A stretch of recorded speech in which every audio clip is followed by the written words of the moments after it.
અંકલેશ્વરના પિરામણ ગરનાળા પાસેથી શહેર એ ડિવિઝન પોલીસે ટેમ્પામાં લઈ જવાતા વિદેશી દારૂના જથ્થા સાથે એક ઇસમને ઝડપી પાડી 3.33 લાખના મુદ્દેમાલ જપ્ત કરી એક મહિલા સહિત 4 ઇસમોને વોન્ટેડ જાહેર કરી વધુ તપાસ હાથ ધરી છે.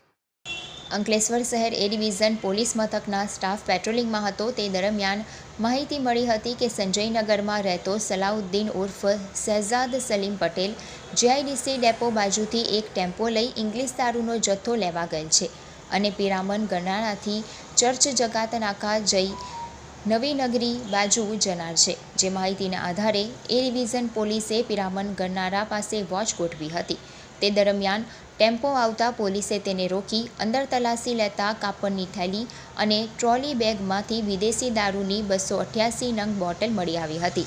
પોલીસે 28,000 ઇંગ્લિશ દારૂ અને ટેમ્પો મળી કુલ 3.33 લાખનો મુદ્દેમાલ કબજે કરી સલાઉદ્દીન સલીમ પટેલની ધરપકડ કરી હતી.